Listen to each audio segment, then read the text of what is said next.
After winning 100 million in the lottery, I quit my job and went back home. As soon as I reached the door, I heard my brother's wife, Zoe Cook, saying, "Mom, I want to buy a mansion. Tell Kathy Jones to pay the down payment." My mom replied, "She just finished paying off the mortgage on this house last week. She probably doesn't have any money." Zoe scoffed, "Did you forget? Jim likes her. Make Kathy marry him and then ask for $1 million to cover the down payment." My dad added, "That's a good idea. Then the mansion will be my grandson's wedding house." Zoe commented, "By the way, Mom, Dad, when Kathy gets back, tell her to move out. My brother will be moving into her room." It was the first time I overheard this kind of conversation. I never expected them to be so ungrateful. I lifted my head, holding back tears. I felt so bitter. The draft in the hallway made me shiver. I stood outside the door for a long time before taking a deep breath and opening it. "I've told you many times to be more careful when coming in. My son is sleeping. Don't forget again, okay?" Zoe looked at me with disdain and then turned to my parents, winking at them. My dad coldly asked, "Why did you come home so early today? Didn't you say you'd be working overtime?" "I was fired," I said flatly, and everyone was stunned. My brother, David Jones, was the first to react. "What? Why did they fire you? Was it because you upset Jim Wood by rejecting him?" Jim Wood was my direct supervisor. He was petty, strict, and lecherous during the years I worked for him. The pressure was so intense that I often suffered from insomnia and hair loss. Whenever I couldn't help but complain to my family, they always scolded me, saying I was overreacting. Eventually, I stopped telling them anything. I didn't want to talk to them anymore, so I turned and headed to my room. But my mom stopped me as soon as she heard I was unemployed. Her expression changed instantly, and she said directly, "Pack your things and move out tomorrow. Zoe's brother will be living here. Why should I give up my room for him? I bought this house. I'm not leaving." My father got furious. What do you mean by that? "You have to move out." Zoe seized the moment and added, "Exactly. Just because you paid for the house, you think you own it? You're going to get married sooner or later and leave the house. I'm warning you. Don't even think about it." David grabbed my suitcase from the room and shoved it toward me. "It's already decided. We're just informing you. Stop talking nonsense and get out." My parents had always looked down on me since I was born, while David used to be kind to me. But ever since he got married, he completely changed and did everything Zoe told him to do. Zoe had always been cold toward me and took her frustrations out on me when in a bad mood. My parents and David always turned a blind eye, and no one ever stood up for me. I thought we were family, and that if I was good enough to them, they would eventually change. I worked hard to earn money and buy this big house, but in the end, I became the most dispensable person. "This house is mine. I'm not moving out." After saying that, I dragged my suitcase back into my room. I unpacked the clothes and hung them back in the closet one by one. Zoe sneered, "Mom, Dad, see? Your daughter has grown so bold that she doesn't care about anyone." My father, enraged, tried to slap me, but I grabbed his arm and he couldn't move. Dad, don't get mad. "Just tell me what I said wrong." Zoe yelled, "You're completely wrong. This is the Jones house. You should obey your parents." My mom tried to calm my dad and softly complained, "Kathy, I don't want to blame you, but we're only asking you to move out for a few days. Why are you making such a big fuss?" "A few days? Mom, don't think I don't know. Zoe just got her brother a new job, so he plans to stay for a long time. This is my house. Why should I give it up to strangers?" "Strangers? How can Zoe's brother be a stranger? Since I married David, her brother is your family too. You should treat him like your own brother." Zoe gestured dramatically while speaking. "Treat him like my brother? Ridiculous." It was one thing for my parents, David, and Zoe to take advantage of my money, but why should I spend money on Zoe's lazy brother? They truly thought I was a fool. "Zoe, you're really shameless. My parents won't give me the key to that small house I bought before. Isn't it true that your parents are living there? So what?" Zoe replied arrogantly. My parents and brother just watched without any intention of stopping her.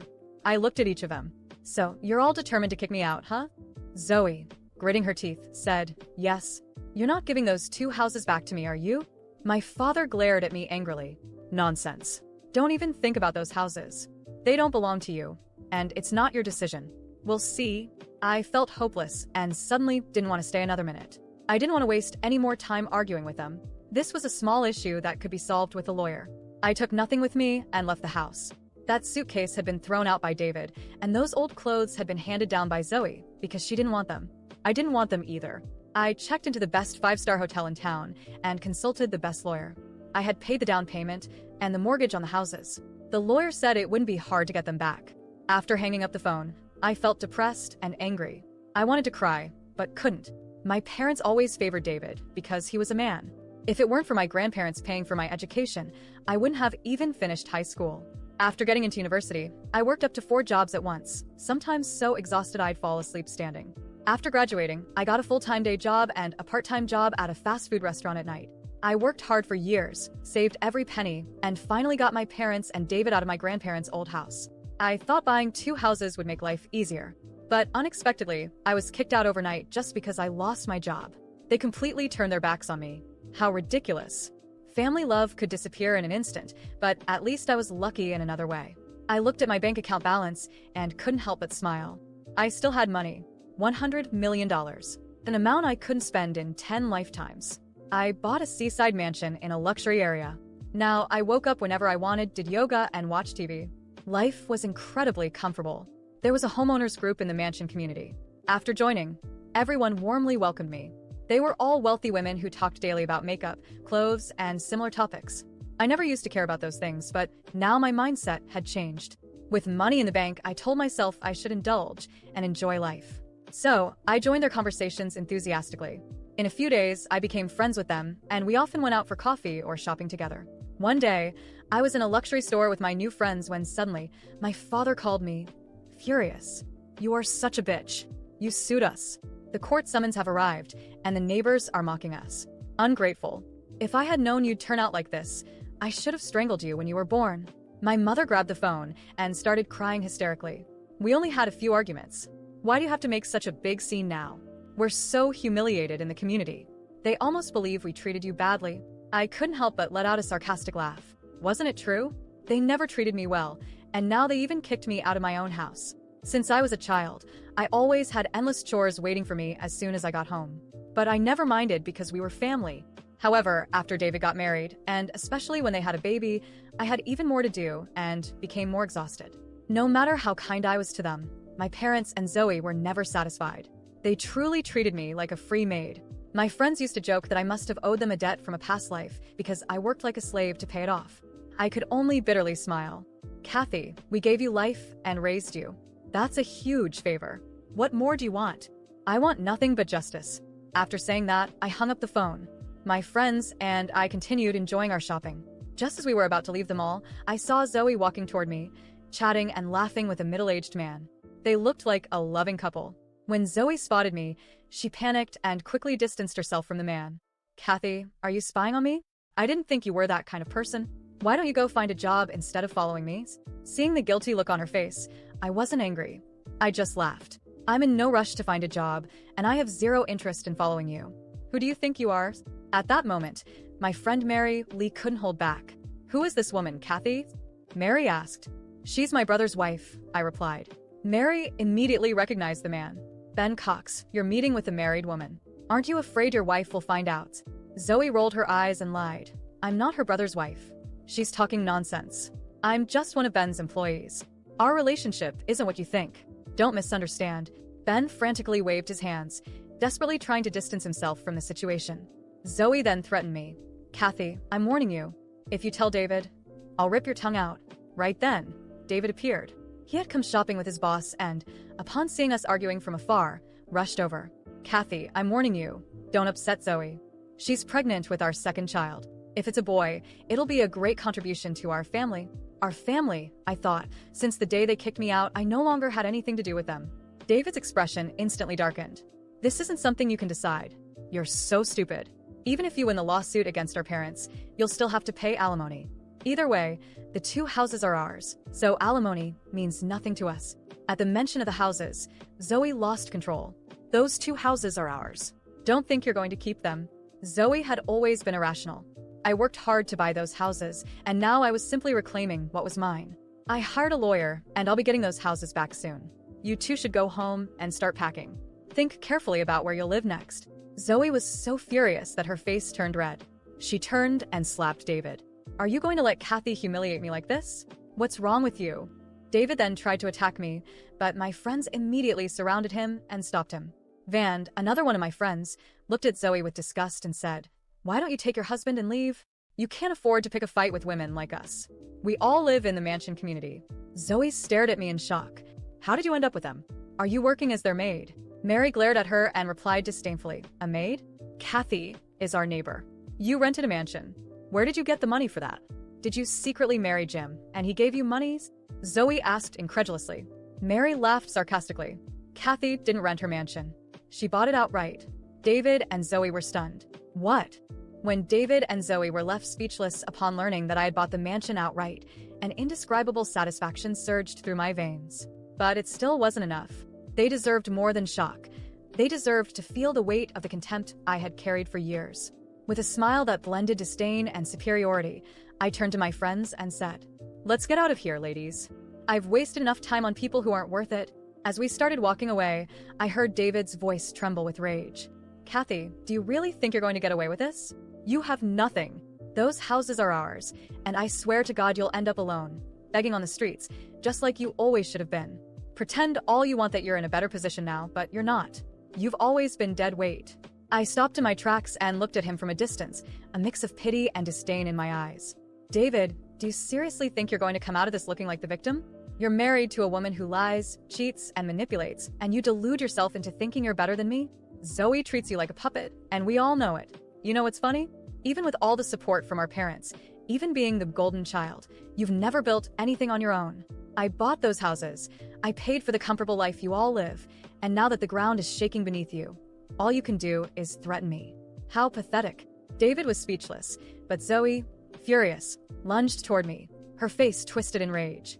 "You think you're better than us, don't you? Just because you got lucky and won the lottery? You're a loser, Kathy.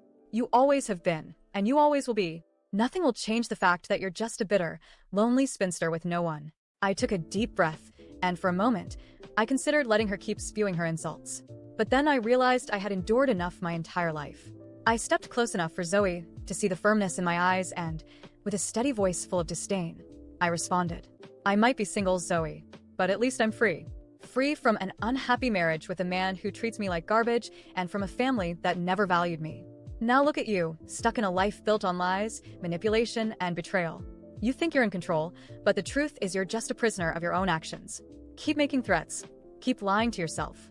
In the end, it's you who will end up alone." Before Zoe could reply, one of my friends, Mary, stepped in and placed a hand on my shoulder. "Kathy, don't waste your time on people like them. Let's go." As we walked away, I heard Zoe explode with rage. "You'll regret this, Kathy. I swear I'll destroy you." I didn't look back. Instead, I turned to Mary and smiled. What a pathetic performance. That night, when I got home, I opened a bottle of wine and allowed myself to relax on the balcony of my new mansion. The sea breeze brushed against my face, and for the first time in a long while, I truly felt at peace. Yet, something inside me was still unsettled. I knew the legal battle would be resolved, and I would reclaim the houses, but that wasn't enough anymore.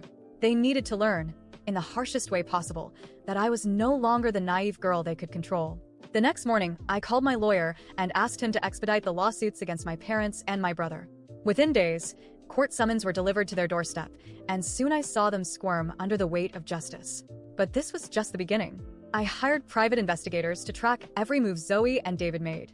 I knew Zoe had more to hide than just that meeting with Ben Cox, and I wanted every possible piece of evidence.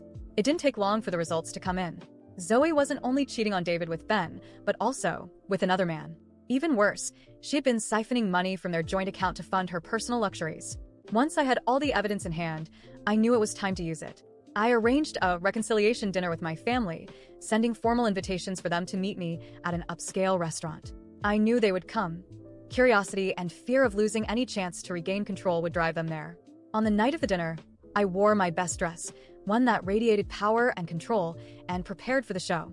When my parents, David, and Zoe arrived, their faces were tense, full of expectation. Zoe looked particularly nervous, which only made me smile inwardly. They sat down, and I began to speak calmly. "I've thought a lot about everything that's happened between us, and I've come to the conclusion that maybe you're right, maybe I overreacted a little." I saw relief flash across their faces, especially Zoe's, who immediately tried to seize the opportunity. See? "I knew you'd understand, Kathy. We're family, and we shouldn't be fighting like this. I always knew you knew what was right." I nearly laughed out loud but held it in. I looked directly into Zoe's eyes and, with a cold smile, slid an envelope across the table. "Before you continue, you might want to take a look at this." She hesitated but grabbed the envelope.